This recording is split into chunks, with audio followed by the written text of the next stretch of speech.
환난이나 공고나 핍박이나 기근이나 적신이나 위험이나 칼이랴. 예. 여러분 한 주간 이 말씀을 매 주보에 올리는 금주 암송 송구는 그냥 여러분 보면서 올리는 게 아니고요. 여러분이 한 주간 이 말씀을 성경에 보면 묵상하라, 주야로 말씀을 묵상하다라는 단어가 어떤 의미가 들어있냐면요, 읊조리다라는 뜻이 들어있는 거예요. 그러니까 그 말씀을 여러분이 계속 읊조리는 거죠. 누가 우리를 그리스도의 산에서 끊으려, 누가 우리를 그리스도의 산에서 끊으려, 환난이나 공고나 핍박이나 기근이나 적신이나 위험이나 칼이랴. 그렇게 계속 하루에도 몇 번씩 생각할 때마다 이 말씀을 읊조리면 좋겠습니다.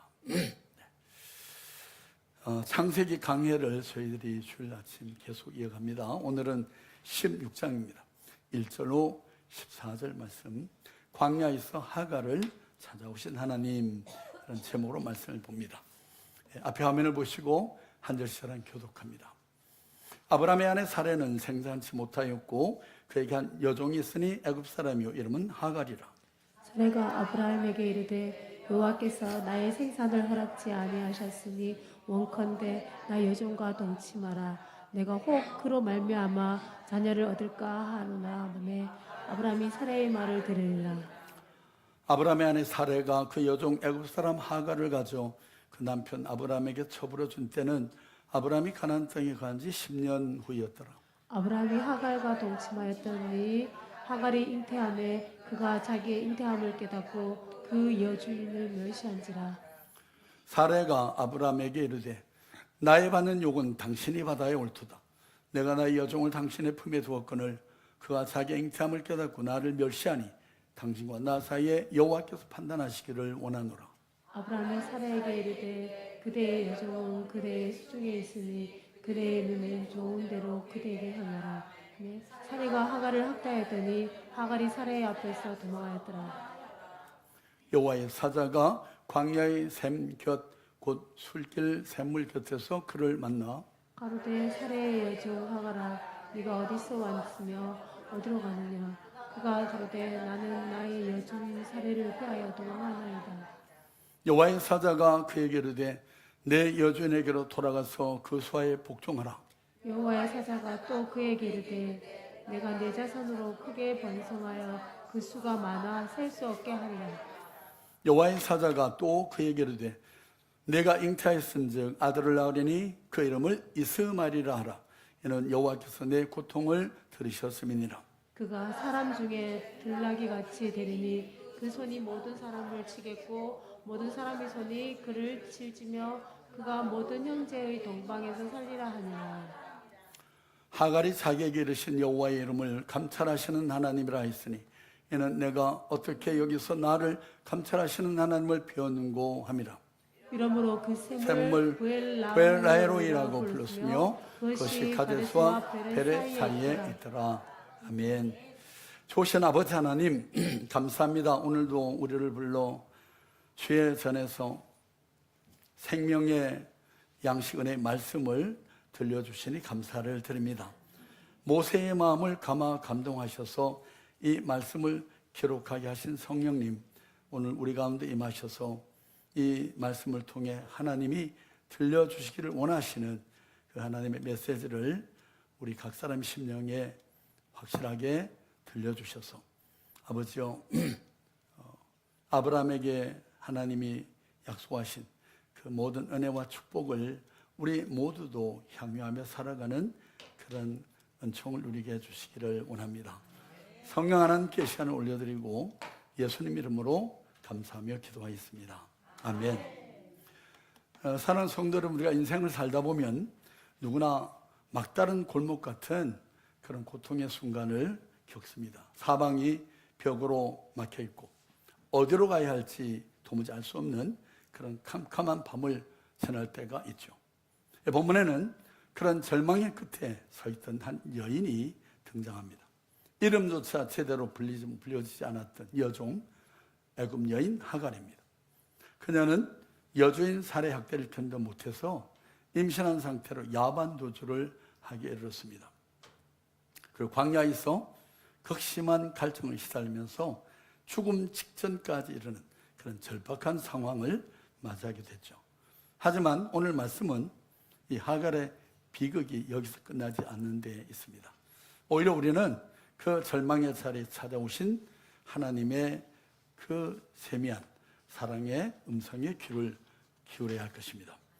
자, 첫째로 인간적 방법으로 말미암아 초래된 비극이었습니다. 1절을 같이 보죠. 사레가 아브라함에게 이르되 여호와께서 나의 생산을 허락지 아니하셨으니 원컨대 나의 여종과 동침하라. 내가 혹 그로 말미암아 자녀를 얻을까 하노라매 아브라함이 사레의 말을 들으니라. 아브라함이 하갈과 동침하였더니 하갈이 잉태함에 그가 자기 잉태함을 깨닫고 그 여주인을 멸시하였다. 인간적 방법으로 문제 해결을 시도하는 것의 결과는 항상 쓴 열매라는 것을 우리에게 보여줍니다. 아브라함과 사레는 그 많은 자손에 대한 하나님의 약속을 받았지만은 시간이 흘러도 수년이 흘러가도 도무지 임신 기미가 보이지 않습니다. 조급해진 나머지 결국 그들은 하나님의 때를 더 이상 기다리는 대신에 인간적인 계책을 강구했습니다. 사레는 자신의 여종 하갈을 통해서 후사를 얻을 심산으로 남편으로 하여금 하갈과 동침하도록 주선했고, 또 아브라함은 그것을 덥석 이렇게 응합니다. 동침하게 됐고 임신 사실을 알게 된 하갈이 여주인을 무시하고 오만 방자를 떨게 됩니다. 그 바람에 온 가족이 심각한 분란이 생기게 됐고요. 결국 하갈은 임신한 몸으로 야반 도주에 나서게 된 것입니다. 여러분, 하갈의 이 오만한 행동 속에서 우리는 중요한 한 가지 사실을 깨닫습니다. 은혜를 권리로 착각하는 인간의 죄악된 본성을 엿보게 됩니다. 여러분, 하갈이 임신 후에 사레를 멸시한 사건은 우리의 큰 영적 통찰을 보여줍니다. 뭐죠? 하갈은 본래 종이었지만은 아브라함의 아이를 가짐으로써 공동체 내에서의 기능적인 우위를 점하게 됐습니다. 이때 하갈은 자신이 받은 이 생명의 씨, 임신된 이 사실이 어떤 자신의 의로움이나 권력으로 착각을 합니다. 이것은 많은 경우 우리 그리스도인들이 하나님의 은혜로 직분이나 특별한 복을 받았을 때 그것을 마치 자신의 크레딧으로, 자신의 공로로 여겨서 형제들을 무시하고 오만을 떨고 공동체의 질서를 무너뜨리는 영적 교만의 전형적인 모습을 보여주는 것입니다. 여기 우리가 놓치지 말아야 할 첫 번째 영적 교훈이 있습니다. 여러분, 서두름은 불신앙의 또 다른 표현이라고 하는 사실입니다. 우리가 하나님의 방법이 아닌 인간적인 방법으로 문제를 해결하려고 나설 때 그 문제가 해결되기보다 오히려 더 문제는 꼬이고 복잡하게 된다는 것을 우리가 알아야 됩니다.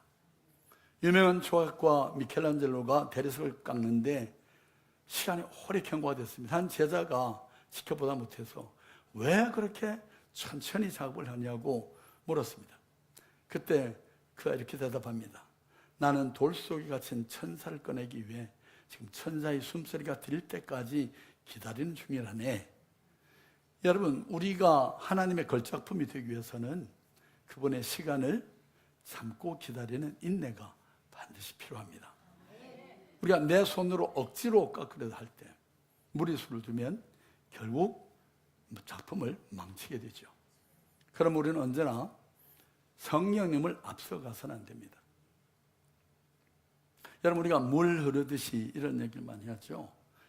무리하게 억지로 무엇을 하려고 하면 항상 그 열매는 쓴 열매를 먹는다는 것을 꼭 잊지 마시기 바랍니다. 하나님 앞에 참아 기도하고 기다리는 자세가 중요합니다. 사레가 하갈을 학대한 것은 하갈의 오만한 태도에 대한 당연한 반응이겠지만은 이런 본질적으로는 뭐예요? 하나님의 약속을 끝까지 참고 기다리지 못하고 인간적인 방법으로 대리모로 하나님의 언약을 성취하려고 시도했던 이 불신앙이 가져온 필연적인 결과였던 것입니다. 여러분, 육신의 생각을 가지고 인간적인 방법으로 여러분 만들게 되면 결과물은 언제나 영적인 질서와 충돌하게 되고 결국 평화가 아닌 분열을 이야기한다는 것을 분명하게 보여주고 있습니다. 자, 두 번째, 광야에서 들려온 하나님의 음성들이 있습니다. 5절과 7절을 같이 읽죠. 시작. 8절 9절 시작. 가로되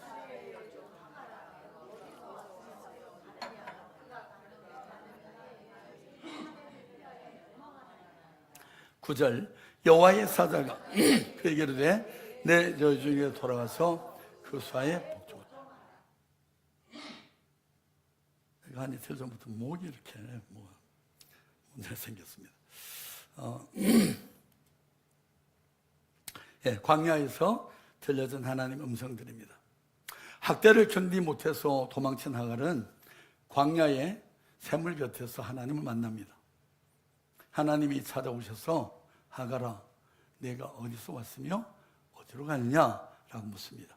여러분, 하나님이 순간에 정말 하갈이 누군지 어떤 일이 있는지 몰라서 물었을까요? 아닙니다. 오히려 그녀의 존재를 되돌아보게 하고 잃어버린 자리를 찾아주기 위해서 그렇게 하신 것입니다.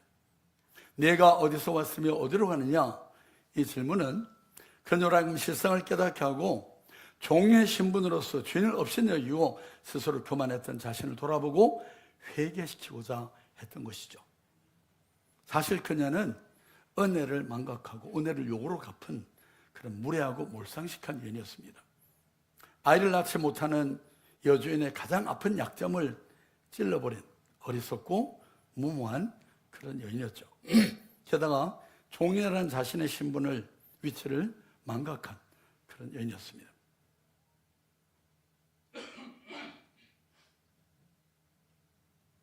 내가 어디로 왔으며 어디로 가느냐? 이 질문은 여러분 창세기 3장 9절에서 타락한 아담에게 하나님 던진 질문이고요. 또 창세기 4장 9절에서는 범죄한 가인에게 하나님이 던졌던 질문입니다. 범죄한 인간으로 하여금 자신의 현 위치를 파악하고 회개하기를 바라는 하나님의 간절한 염원이 담겨있는 질문이었던 것입니다. 내가 어디로 가느냐? 나는 누구며 무엇을 왜 존재하며 나의 현재의 실상은 무엇인가 어떠한가? 항상 우리 스스로에게 자문해 봐야 하는 질문들인 것입니다. 이어서 들려온 음성이 무엇이죠? 내 여주에게로 돌아가라는 말씀이었습니다. 여러분, 도망친 이 하갈에게 다시 고통의 현장으로 돌아가도록 그렇게 명하신 데는 몇 가지 깊은 영적 의미가 뜻이 있었던 것입니다. 자, 첫째는 순종의 훈련을 위한 것이었겠죠. 여러분, 하나님은 하갈에게 내 여주인의 수하에 돌아가서 어떻게 하라고 그랬죠? 복종하라 그렇게 말합니다. 이는 살해의 학대가 옳다는 뜻이 아니고요, 하나님이 세우신 질서와 권위 아래에 머무는 것의 중요성을 가르치기 위해서 그렇게 하신 것입니다. 여러분, 하갈이 살해를 떠난 것은 문제로부터 탈출이었지만 하나님은 그 문제를 직면하고 그 안에서 겸손과 바른 삶의 자세를 배울 뿐 아니라 아브라함에게 약속된 그 복에 참여하도록 명하신 것입니다. 네. 도망친 광야에는 하나님의 약속이 없었지만 아브라함의 집에는 하나님의 약속과 다스림이 있기 때문에 그런 것입니다. 자, 두 번째 여기 의미는요, 보호와 약속 성취입니다. 여러분, 당시 고대 근동에서 임신한 여자가 광야로 나가는 것은 곧 죽음을 의미하는 것이었습니다. 하나님께서 돌아가도록 하신 것은 하갈을 고통 주기 위해서가 아니고 하갈과 그 태중에 있는 아기, 그 이스마엘을 살리기 위한 하나님의 구체적인 사랑의 배려였음을 우리가 알 필요가 있습니다. 아브라함의 집은 비록 갈등이 있는 곳이긴 하지만은 동시에 뭐예요? 하나님의 언약이, 하나님의 축복이 머물러 있는 곳이었습니다. 하나님은 하갈을 다시 그 언약의 언저리로 들여보냄으로써 그녀의 생명을 보존하고 또 10절에서 약속하신 이 하나님의 축복, 이것을 이루기를 원하셨던 것이죠. 그리고 또 하나 여기서 우리 깨닫는 통찰은요, 고난을 통한 하갈의 정체성을 깨닫게 한 것입니다. 여러분, 돌아가는 과정은 하갈에게는 정말 큰 수치와 고통이었을 것입니다. 그죠? 그러나 하갈은 광야의 사람과의 만남 후 비로소 나를 살피시는 하나님 엘로이 이 하나님을 고백하면서 자원하여 순종의 길로 행하게 됩니다. 평안한 곳에서는 결코 만날 수 없었던 하나님을 다시 고난의 자리로 돌아가는 결단을 통해서 낮은 자리에서 인격적으로 그 하나님을 만난 것이죠. 여기 우리가 놓치지 말아야 할 두 번째 중요한 영적 교훈이 있습니다. 하나님은 우리가 도망친 그곳 절망의 자리에서 우리를 만나 주십니다. 그리고 우리에게 본질적인 질문을 던지십니다. 너는 지금 어디에 있는가? 지금 어디를 향하여 가고 있는가? 여러분, 이 질문 앞에 정직하게 반응할 때 비로소 치유가 시작이 됩니다. 19세기 영국이 절망의 상태에 있을 때 절망에 빠진 한 청년이 있었습니다. 그는 사업에 실패했고 건강도 잃고 자살을 기도하고 강가로 나갔습니다. 그때 길가에서 찬송 소리가 들려왔고 멀맞춰서 홀린 듯 교회 안으로 빨려 들어갔습니다. 그곳에서 그는 수고하고 무거운 짐자들아 다 내게로 오라 하는 말씀을 들었습니다. 그는 그 자리에 엎드려서 예, 제가 지금 주께로 나아갑니다 라고 고백했고요. 그가 바로 훗날 수많은 영혼을 주께로 이끈 찰스 스폴전 목사님의 얘기입니다. 여러분, 그렇습니다. 광야는 끝이 아니라 주님을 만나는 통로입니다. 자, 마지막으로 엘로이, 나를 살피는 하나님. 이것이 하갈의 고백이었습니다. 13절 같이 보죠. 하갈이 자기에게 이르신 여호와의 이름을 감찰하시는 하나님이라 했으니 이는 내가 어떻게 여기서 나를 감찰하시는 하나님을 배웠는고 함이라. 이러므로 그 샘을 부엘라헤로이라 불렀으며 그것이 가데스와 베레 사이에 있더라. 감찰하시는 하나님을 우리 모두도 기억하기를 바랍니다. 광야에서 찾아오신 하갈을 찾아오신 하나님께서 하갈에게 위대한 약속을 주십니다. 그녀의 고통을 들으셨다고 말씀하십니다. 그리고 아들을 낳을 텐데 이름을 이스마엘이라고 하라고 말씀하십니다. 저는 요즘 중동 전쟁을 보면서 어쩌면 그때 하나님이 그냥 하갈을 광야에서 죽도록 내버려 뒀으면 어떻게 됐을까? 여러분, 이스마엘의 후예가 누군지 아시죠? 아라비아 반도의 여섯 나라가 바로 이스마엘의 후예들입니다. 그래서 여러분, 그 아브라함 간수의 언약, 그 국제 모임이 지금 이루어지고 있잖아요. 이스라엘하고 우리가 다 아브라함 한 조상의 후예들이다. 그래가지고 평화 조약을 체결하려고 하는 그런 시도를 하는데요. 아무튼 하나님의 그 기쁜 뜻은 아무도 모릅니다. 하나님이 이 하갈에게 찾아오셔서 anyway 이스마엘 그 아들의 생명을 살려주십니다. 그때 하갈이 고백합니다. 내가 어떻게 여기서 나를 살피시는 하나님을 배웠는고. 그리고 그 샘 이름을 부엘라헤로이. 이 부엘라헤로이라는 이 뜻이 뭔가 하면요, 나를 지켜보시는 산자의 우물, 이런 뜻이고요. 이걸 또 달리 해석하면 하나님을 뵌 후에도 살아있는 자의 우물. 아마 이 후자의 의미가 가까운 것 같습니다. 지금 여러분, 하갈이 하나님을 뵀잖아요. 하나님을 뵈면 그대로 죽는 게 정상인데 하나님 뵙고도 살아난 자의 우물.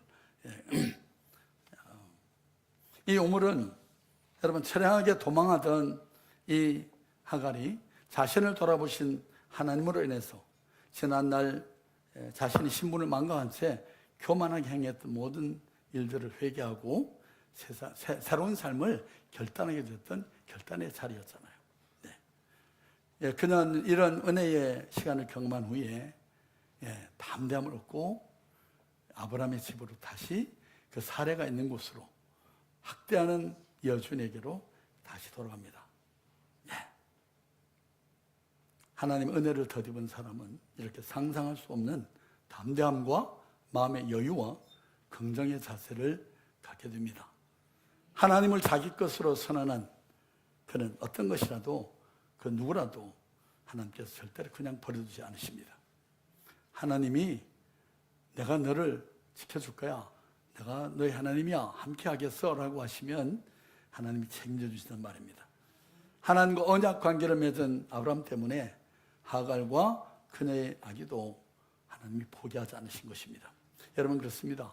하나님은 예수 그리스도의 생명의 성령의 법을 따라 살아가는, 그리스도의 생명을 품고 사는, 아니 그리스도의 생명 싸개 안에 들어가 살고 있는 저와 여러분을 결코 포기하지 않으십니다.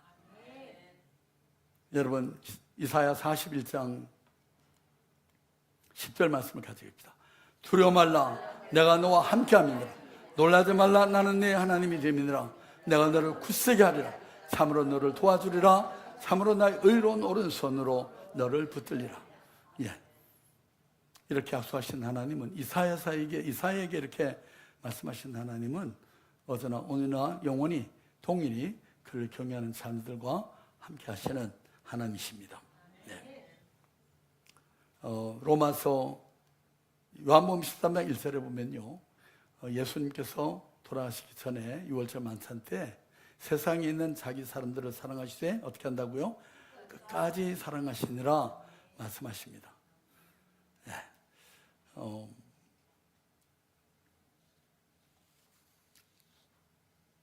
여기 우리에게 들려주는 세 번째 영적 교훈이 뭐죠?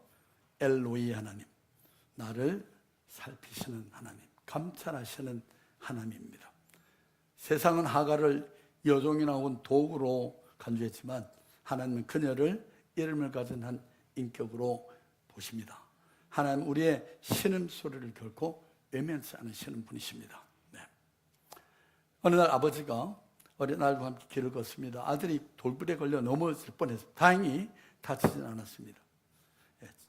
잠시 넘어진 자리에 일어나서 아빠를 향해서 아들은 자신을 돌봐주지 않았다면서 입을 비추면서 원망합니다. 근데 사실 아버지는 아들이 걷기 시작할 때부터 한순간도 눈을 뗀 적이 없습니다. 넘어지는 그 순간에도 아버지는 손을 뻗을 준비를 하고 있었습니다. 다만 그저 다치지 않을 정도로 살짝 넘어진 탓에 아빠는 그가 스스로 넘어진 자리에서 일어서기만을 기다리고 했던 것이죠. 여러분, 우리 하나님도 마찬가지입니다. 우리가 혼자라고 느끼는 그 순간에도 하나님의 눈동자는 끊임없이 우리를 추적하십니다. 여러분, 어린 시절에 초등학교 때 운동회를 하면 가을에 여러분, 엄마 아빠의 시선은 그 많은, 요즘은 이 중고등 초등학교 학생이 많지 않아서 그렇지만 옛날에는 우리 다닐 때는요 다 막 1000명 가까이 막 600명 이상이 됐습니다. 그러니까 그 아이들이 다 한꺼번에 모이는 자리에서도 부모의 시선은 딱 누구에게 꽂혀요? 다 안 보여도 내 새끼는 그 가운데 보입니다. 그렇죠? 그게 부모의 마음인 거예요.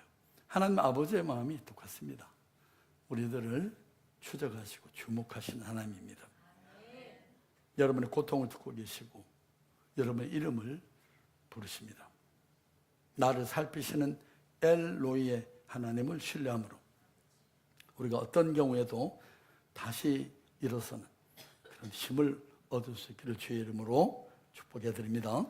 우리 로마서 8장 35절 말씀을 같이 읽읍시다. 누가 우리를 그리스도의 사랑에서 끊으리요? 환난이나 곤고나 핍박이나 기근이나 척신이나 위험이나 칼이라. 우리를 그리스도의 사랑에서 끊을 자가 없다고 말씀하십니다. 네, 기도하십시다. 사랑과 자비 하나님, 오늘 하갈의 모습을 통해서 우리의 모습을 돌아보게 하시니 감사를 드립니다. 약속을 기다리지 못하고 내 생각과 방식대로 일을 그르쳤던 아버지 하갈 같은 우리의 무지와 완고함을 용서해 주시기를 원합니다. 고통과 억울한 일을 당해서 광야로 내몰린 것 같은 그런 어려운 상황에 처했던 적이 우리 삶에도 있습니다. 나를 살피시는 엘로이 하나님을 만나는 은혜를 매일매일 허락해 주시기를 원합니다. 우리의 작은 신음에도 응답하시는 주님을 신뢰하며 다시금 주의 약속을 붙잡고 나아갈 용기와 힘을 우리 허락해 주옵소서. 우리를 끝까지 포기하지 않으시고 우리를 눈동자를 지켜 보호하심과 같이 지키신다 약속하신 예수 그리스도의 이름으로 기도하겠습니다. 아멘. 우리 찬송 부릅니다. 오 놀라운 구세주 예수. 391절.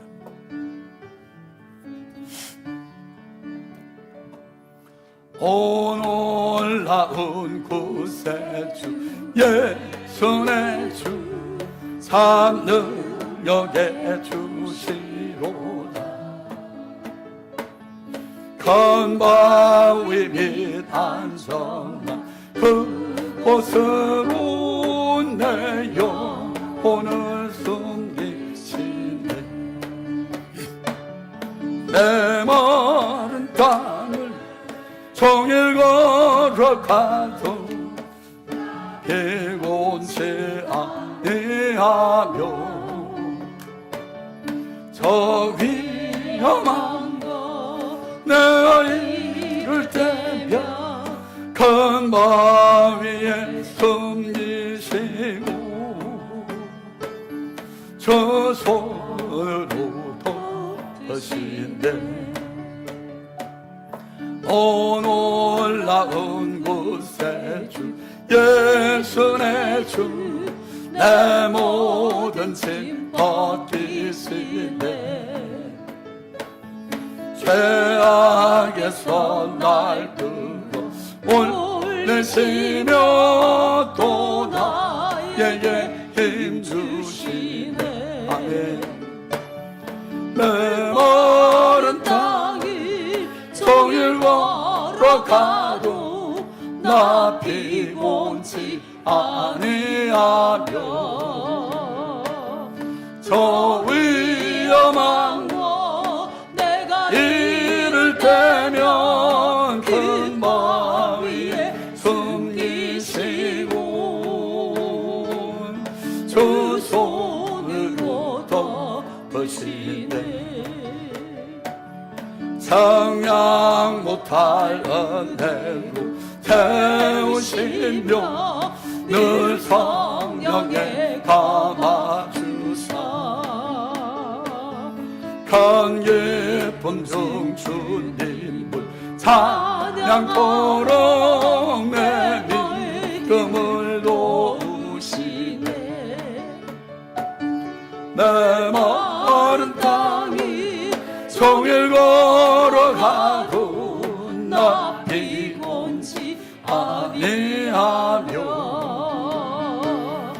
저 위험한 곳 내가 이를 때며 큰 바위에 숨기시고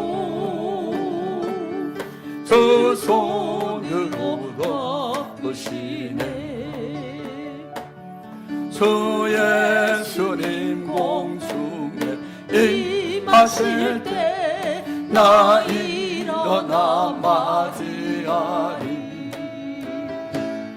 그 구원의 은총을 노래하리. 소천군과 천사 함께 내 마른 땅을 종일 걸어가도 나 피곤치 아니하며 저 위험한 곳 내가 이를 때며 큰 바위에 숨기시고 저 손으로 덮으시네. 아멘. 그렇습니다.